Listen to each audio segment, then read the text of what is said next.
Texas has 9 Core 4 opponents on their schedule this season. On today's episode of Locked On Longhorns, we are discussing the biggest threat each one of those 9 teams poses to the Texas Longhorns this season.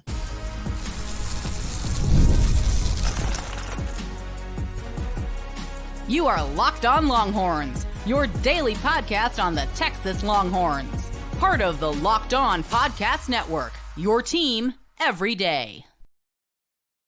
Locked On Longhorns, the show. Jonathan Davis, your host. Today's episode of Locked On Longhorns is brought to you by Gametime. Download the Gametime app, create an account, and use code LOCKEDONCollege for $20 off your first purchase. Remember, terms and conditions do apply. On today's episode of Locked On Longhorns, each team's biggest threat to the Texas Longhorns in terms of their core 4 opponents, Michigan, and then their SEC schedule, and then the toughest environments in the conference as it currently stands. Over the next 4 years, Texas will get to experience all of these environments, but where are the toughest places to play in the SEC right now? All of that and more on today's episode of Locked On Longhorns, part of the Locked On Podcast Network. Your team every day. No Lacey Butler today. If you listened to the last episode or listened last week, you know that I now have a co-host, right? But she's not able to make the show today. We were supposed to record yesterday. I was a little flaky, so that's my fault. And then today she was having some internet issues. So if you followed the Drake and Kendrick Lamar beef, today is just big me. And then Lacey should be back on Friday for the next episode of Locked On Longhorns, hopefully. So when we talk about each team's biggest threat to Texas this year, it's going to be an interesting year. And obviously, you want to go into each game and approach it the same way, right? That was a problem for Texas in the past, playing up to their opponents, but also playing down to their opponents. And, that's why you saw the inconsistency over the course of a decade, right? Now, what you saw last year and, hopefully continues, especially moving up in competition to the SEC, you want to see this Texas Longhorns team focused and ready to attack against whoever you put in front of them, right? The same attitude and intensity they have against Georgia, Michigan, and Oklahoma, you want to see that against Kentucky, Arkansas, and Vanderbilt, right? Even though they're human beings, you want to see them approach the game the same way week in and week out. And I think that each team presents unique challenges to the University of Texas, right? Now, this is not me saying that Vanderbilt has a chance to beat Texas, but I do think each team, all 9 core 4 opponents on their schedule do have an advantage in some sort, right? Even if it's small, even if it's the crowd and not the actual team itself, each core 4 opponent on their schedule has some advantage. We're going to talk about it over the next couple of segments. So when we start with it, their first game is against Colorado State on August 31st. No reason to discuss that. That should be a blowout, even though Colorado State looked really feisty against Deion's 4-win Colorado team last year. When you look at it, I think the Michigan game is going to be really interesting in week 2. You're traveling to Ann Arbor, the biggest stadium in college football. It's just going to be a really grand atmosphere. 11 a.m. Fox game, all the bells and whistles, right? And that's going to be a Michigan team with a lot to prove, right? I'm not sure who their first game is, but it's obviously not against the University of Texas. So I think both teams roll their, week 1 opponent, and then they come in week 2. And you're looking at a team that's lost their quarterback, lost their head coach, lost their defensive coordinator, and lost a ton of pieces on a national championship team. A lot of people, fair or not, are writing off this Michigan team or not expecting them to reach the same heights that they did last season, right? Most people are projecting Ohio State to win the Big Ten, even though Michigan has won it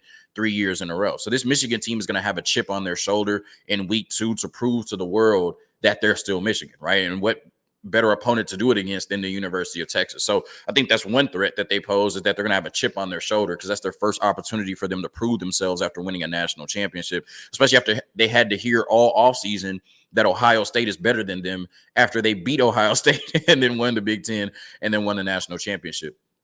Also, I think when you look at it, Texas, their bread and butter is still the run game, right? And I think you're going to see a lot of Cedric Baxter and Jaden Blue.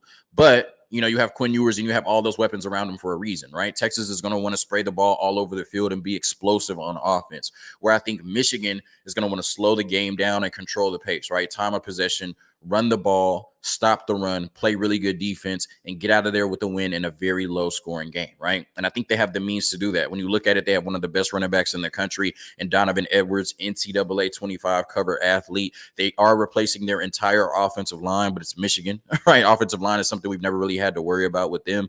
And then when you look at it with the defense, they have superstars on every level, right? Mason Graham at D tackle, Will Johnson at corner. Max Chadwick was on last week and said they had a top 5 linebacker in the country, in his opinion. So they have superstars at every level on that defense. I could see a scenario where Michigan wants to come into that game, ground and pound, play defense, control time of possession, have the ball for more than 30 minutes, keep Quinn Ewers on the sideline, and get out of there with a low-scoring win. So I think that's the biggest threat that Michigan poses to Texas, that if Michigan is able to play their style of football, that could be trouble for Texas. They could keep the offense off the field just enough without Tavondre Sweat and Byron Murphy. You don't know if you're going into Ann Arbor with the third best run defense in the country. And if Donovan Edwards is able to get off, right, and they don't have to put their quarterback in harm's way, that could be a threat to Texas, and that could be a path to victory for the Michigan Wolverines. The first SEC game on the schedule for the Texas Longhorns this year in DKR will be against Mississippi State. And talking with Max Chadwick last week, I'm not sure that Mississippi State offensively and defensively poses enough of a threat to beat Texas. Of course, anything can happen in the SEC.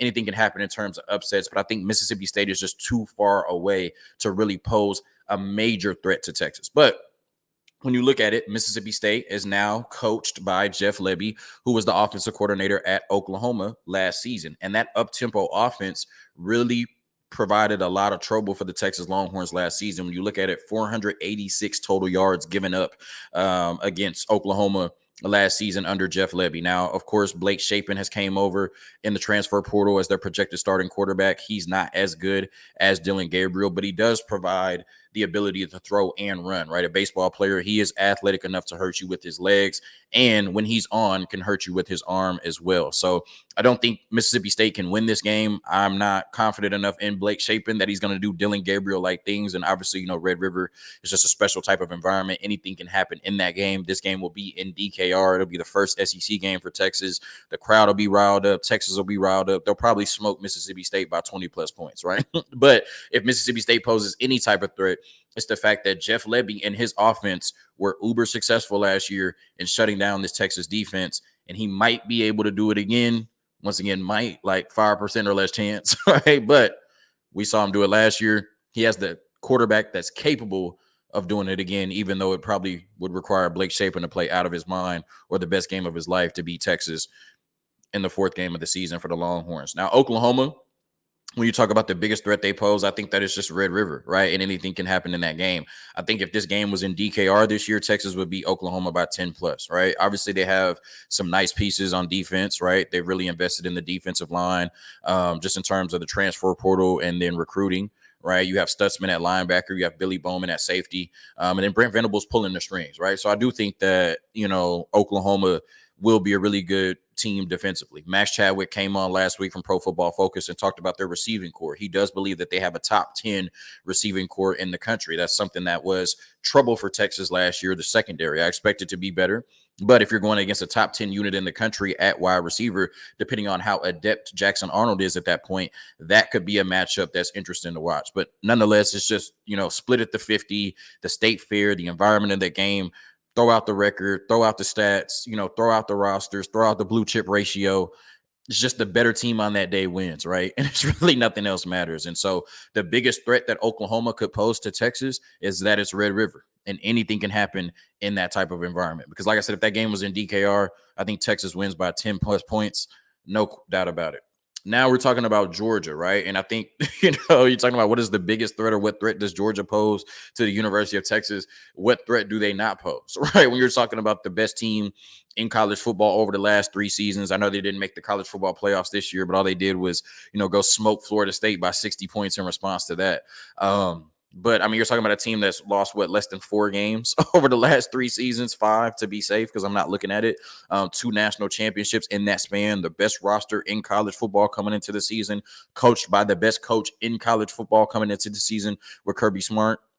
Probably should put $1 in the jar every time I mention Max Chadwick or Pro Football Focus, but I want to reference one of the smartest people in the business. He came on the show last week and said that Georgia and Ohio State were the only 2 teams where every individual position unit was in his top 10 amongst the country. So quarterback, top 10, running back, top 10, wide receiver, top 10, tight end, offensive line, etc. And every unit on defense was in his top 10 best units for that position in the country. So what threat does Georgia pose to Texas? The fact that it's the best roster in the country, coached by the best coach in the country, and this will be the biggest test for the University of Texas. I mean, I guess you can say since Bryce Young, Alabama, right? That feels kind of too recent, but I mean, it's one of those type tests, right? You know, a Bryce Young, Alabama, a 2019 LSU, a 2018 Georgia in the Sugar Bowl. But this one feels a little bit different. Probably the biggest test since that 2019 LSU team, which was just crazy, right? So that's the type of team that Texas will be going up against at home this season on October 19th against the Georgia Bulldogs. But man, if they can pull off the victory, that's something we won't stop talking about for the rest of our lives, right? Quick word from our sponsors, and then we get into the rest of our SEC schedule. The biggest threat each team in the conference poses to the Texas Longhorns this season.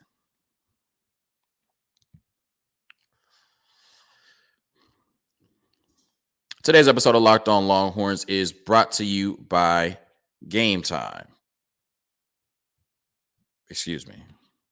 Today's episode of Locked On Longhorns is brought to you by Gametime. Gametime is an authorized ticket marketplace of Major League Baseball, which makes getting tickets faster and easier. Prices on the Gametime app actually go down the closer it gets to the first pitch with killer last-minute deals, all-in prices, views from your seat, and their lowest price guarantee. Gametime takes the guesswork out of buying MLB tickets. Also, you got Copa America going on right now with soccer. You got, the WNBA is heating up right now. So any sporting event that you're interested in, you can find last-minute tickets on Gametime. And, of course, you want to have it ready for football season so you can go to as many football games this year for as cheap as possible. Some of the things that make Gametime one of the best in the business: priority last-minute deals. Save up to 60% off buying last minute for sports, concerts, comedy, theater, etc. Flash deals. Save even more with exclusive in-app deals on select seats ahead of the game or event. Zone deals. Save even more when you choose a section and let Gametime choose the seats. And maybe my favorite feature, all-in pricing. Toggling this feature shows the total up front with no surprise fees at checkout. Take the guesswork out of buying MLB tickets with Gametime. Download the Gametime app, create an account, and use code LOCKEDONCollege for $20 off your first purchase. Terms apply. Again, create an account and redeem code LOCKEDONCollege for $20 off. Download Gametime today. Last-minute tickets, lowest prices. Guaranteed. All right, the next team we're talking about is Vanderbilt, and I'm going to try to be as serious as possible when I'm talking about the biggest threat that the Vanderbilt Commodores will pose to the Texas Longhorns on the football field this season. The first thing I wrote down is that Nashville is one of the best cities in the world, so the best thing that Vanderbilt can hope for is that Texas, just gets down to Nashville, loses their mind, and is not ready to play on a Saturday morning, right? But Steve Sarkisian and staff, I know that they won't let that happen, right? So outside of that, I really don't think that there's any threat that the roster or the coach could, poise or could pose to where Texas could really have trouble in this game. I think the biggest threat for Texas in terms of playing Vanderbilt would be, old school Texas underestimating your opponent, or in a sense, it feels so weird to call Vanderbilt a trap game, but you do have Georgia the week before, right? Let's say you beat Georgia at home, right? That's the biggest win for Texas in a long time, right? Like it supersedes beating Alabama on the road in 2023. That is the biggest win for Texas for a long time, right? These are human beings, not just human beings, college students, right? Who are going to be smelling themselves, period, let alone after beating Georgia. So all week you're in Austin, right? And everybody's telling you how you're the best thing since sliced bread because you beat Georgia. And then you travel down to Nashville to play against Vanderbilt, a team that you should smoke by 25 to 30 points. And they probably still will, right? But for the sake of content, the threat that Vanderbilt could pose is that Texas could be so high after beating Georgia that they could come down to Nashville and not 100% bring it. Now, I think even if they don't 100% bring it at first, 60 minutes is a long time, right? There's no doubt in my mind that even if the first quarter is rough, Vanderbilt can't outlast Texas for 60 minutes. But I do think if Texas beats Georgia, you could see a scenario in which Texas looks a little shaky against Vanderbilt early on because they've been smelling themselves all week. If you need an example, look no further than this past season where we beat Alabama and then we're in a dogfight with Wyoming the very next game back at home in DKR, right? So that's about the only threat I could give Vanderbilt, is that Texas could be so high after beating Georgia that Vanderbilt may be able to sneak up on them in the first quarter. And then after that, Texas will beat them promptly by 25 to 30 points. Florida, I think when you look at Florida offensively, they're going to be able to put up points. An interesting nugget that we heard last week by Max Chadwick from Pro Football Focus is that one of his colleagues has Graham Mertz as a top 5 quarterback, at least right now, going into this draft class. And he thinks that they're going to be very good offensively. Maybe not very good, but they're going to be a threat offensively. Defensively, they were average last year and lost a lot of starters, including their best starter on defense, the edge rusher, that transferred to Ole Miss, right? And so I don't think that this is a game that Texas will have a ton of trouble with. Obviously, it's Florida. They have a ton of athletes. And, they're not just going to go in there and smoke Florida, right? But I think Florida is in such a stretch of tough games. By that time, they may be demoralized, right? Like Max said last week, they're just hoping to go 6-6 with the way that their schedule is and the way that they've played the last couple of seasons under Billy Napier. So like I said, I think Texas will be able to win this game, but it is a Florida team with a bunch of athletes.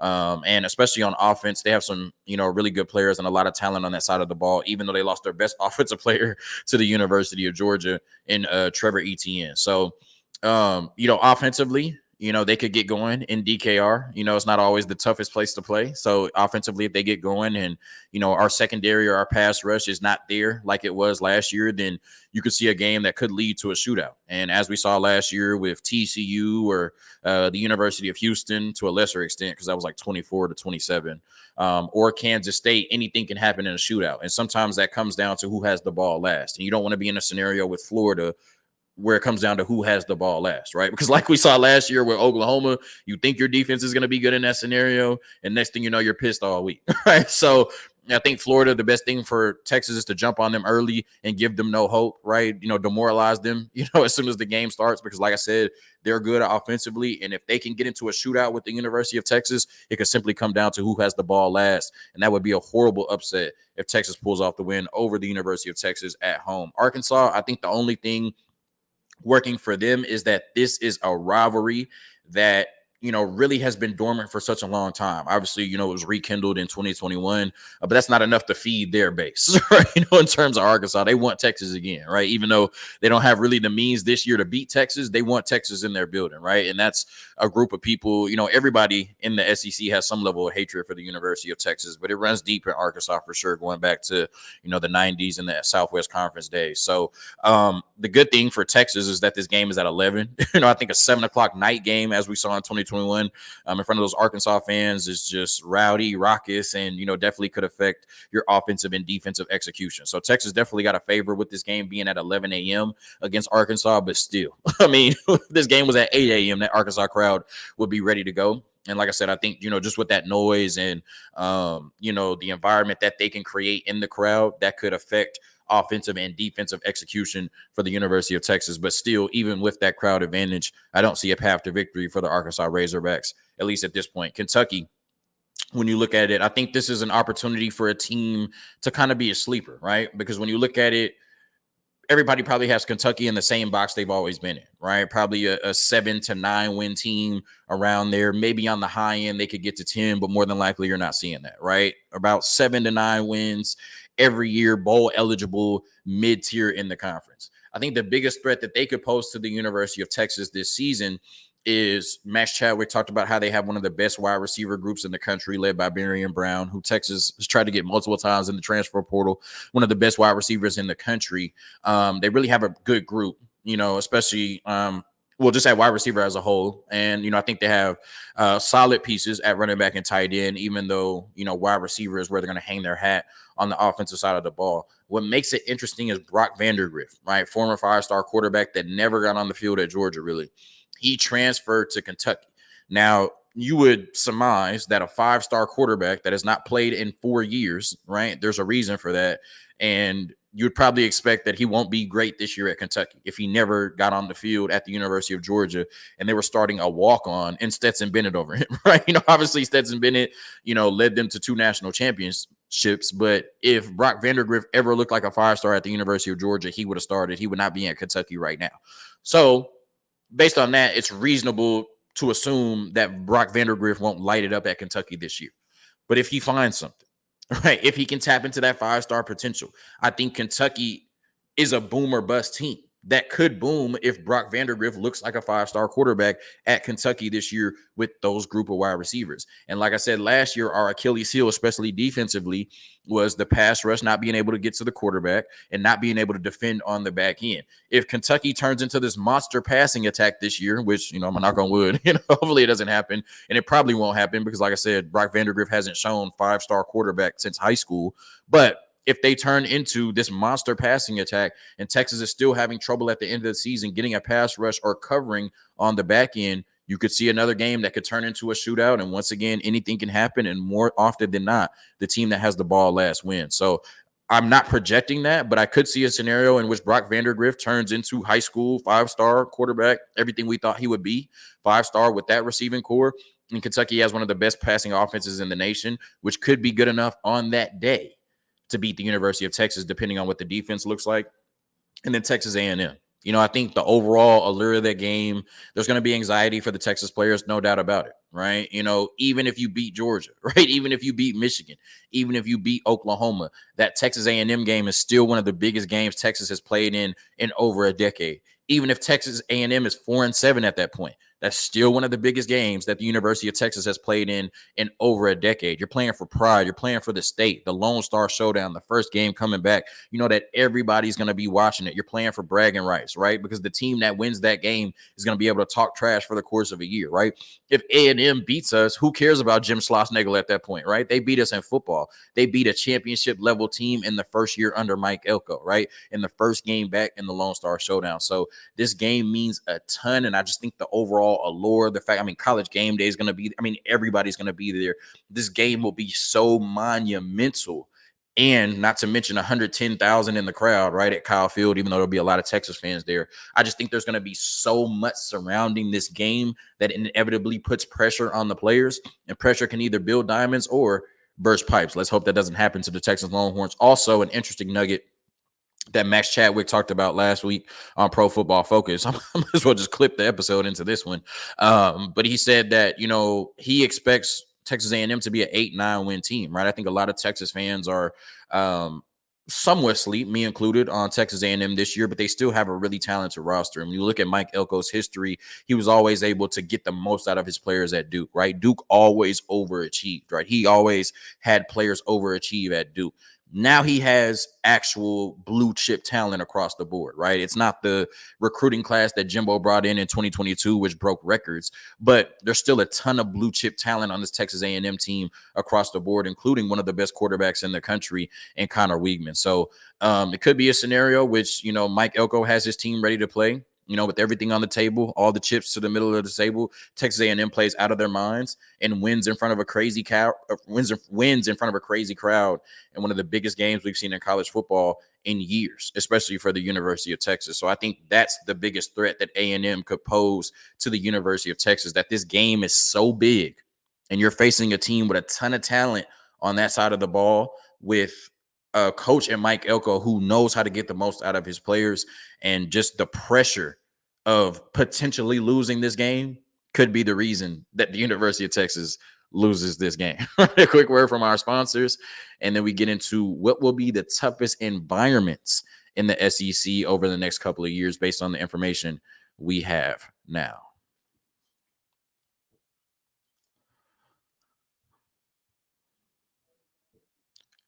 So when you look at it, this isn't in, I was going to say these, right? This isn't in any particular order, but just in my opinion, these are going to be some of the toughest environments in the SEC over the next couple of years. And I kind of give the reason why. Florida, I know they're down right now, but I think anytime you go into the swamp, you have to be ready, right? I think anytime you go into the swamp, they can get Florida a win, right? It's a rough environment. Gainesville, Florida, they're beating on the, They're beating on the little thing, making a ton of crowd noise. It's just a hellacious place to play, has been prior to Tim Tebow, right? You just don't go in the swamp and have it easy going, right? Or everybody doesn't. I should say a couple of people have recently, but swamp is just a very tough place to play. So I think regardless of record, regardless of roster, regardless of what Florida looks like, you're going to have to strap up when you go into the swamp. It's going to be a tough environment, tough place to get a win. Tennessee, Rocky Top, same thing, right? Just, the checkers, all the orange and white, the way that they coordinate the crowd with one section wearing orange and one section wearing white. It's just a majestic environment. I hate the fact that Texas won't be playing Tennessee over the next 2 years. Hopefully, the first year that we play Tennessee, we'll be going to Rocky Top, but there's just a special environment. And I think Tennessee is good right now. We'll see what Nico Yamaleva looks like, the rookie quarterback. I said rookie, the true freshman quarterback, or not true freshman. Jeez, he was in Arch's class, but this is his first time starting, right? Because Hendon Hooker and Joe Milton are no longer there. So we'll see what they look like. Josh Heupel is a good coach. I think Tennessee is going to be really good, but that definitely is one of the toughest places to play in the SEC, bar none.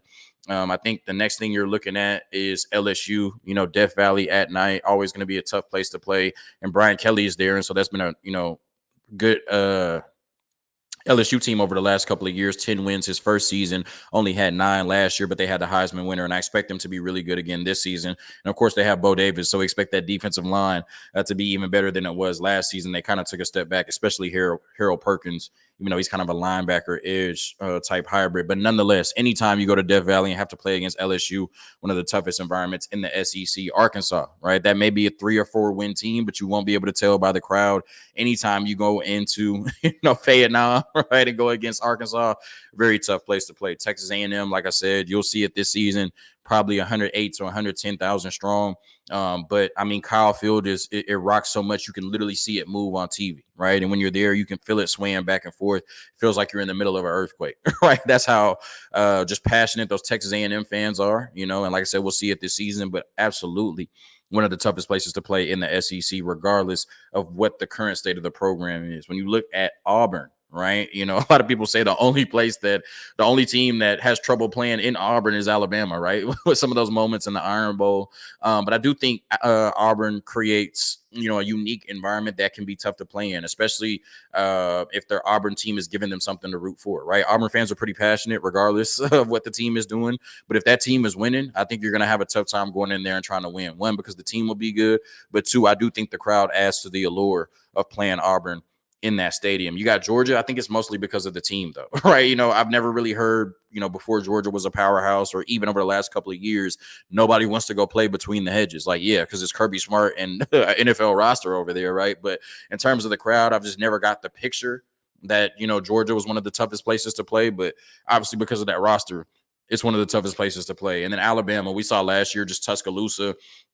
I thought Texas did a good job of showing up and showing out, right? I thought Texas did a good job of, not making it feel like a home environment for the University of Texas against Alabama, but certainly didn't feel like they were in Arkansas in 2021, right? Texas fans definitely showed up, but everything I heard about the environment, the crowd, just, the events prior to the game, those Alabama fans, and I mean, Nick Saban gave them a lot of reason to, but they show up and show out, So when Texas inevitably plays in Bryant-Denny again, it's going to be a very tough environment, but anybody who steps in Bryant-Denny, it's going to be a very tough environment. As far as where Texas ranks amongst the SEC teams, I'm not sure, because we're starting with a clean slate, right? We haven't played SEC games in DKR yet, so it could be a completely different environment. All we can hope for is that when people talk about the toughest places to play in college football or the toughest places to play in the SEC, DKR is somewhere on that list moving forward. Thank you for tuning in to another episode of Locked On Longhorns, part of the Locked On Podcast Network, your team every day.